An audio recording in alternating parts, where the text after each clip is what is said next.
As novas xeracións do PP de Vilagarcía queren facer chegar á mocidade a necesidade de ser solidarios con aqueles que menos teñen. Para iso organizaron para este sábado un encontro de fútbol sala entre eles e os seus compañeros do PP Vilagarcián. Dende o colectivo xuvenil fan tamén un chamamento á participación de todos aqueles que quieran colaborar, independentemente da súa afinidade cos populares. Jugaremos los de nuevas generaciones contra los mayores del partido, pero donde queremos decir que cualquier persona que esté interesada en jugar el partido puede.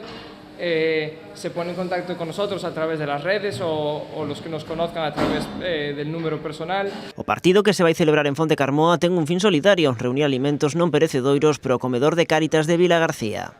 Destinado a ayudar a Cáritas, ya que será un partido benéfico donde todo aquel que quiera colaborar, como luego comentará Paco, con alimentos, tanto los jugadores que vamos a jugar aportaremos 3-5 kilos de comida cada persona que jugaremos para el comedor social. Dende Cáritas agradecen o xesto dos rapaces de nova xeración, se salientan a marea de solidaridade que demostra a comarca co comedor e que, segundo indican, a lista dos colectivos que fan chegar alimentos ao centro é moi ampla.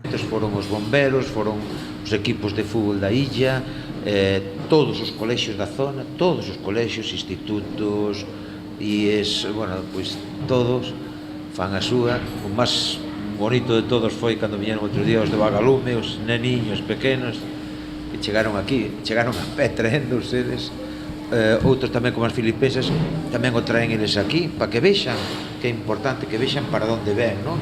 Para onde vai, porque moitas veces cando ves aí parece que sale nun contenedor e non sabes moi ben para onde vai, non? E pode quedar esa pequena dúbida, non? En Cáritas Arousa indican que agora mesmo a súa despensa de alimentos goza de boa saúde. O roupeiro tamén se atopa bastante ben equipado, aínda que con algunha que outra carencia. Pero temos unha pequena necesidade que son zapatos de homes. Así que animan a todos aqueles que teñan uns zapatos os que non se lles dé a uso que se acheguen ata o roupeiro para poder darlles unha segunda vida.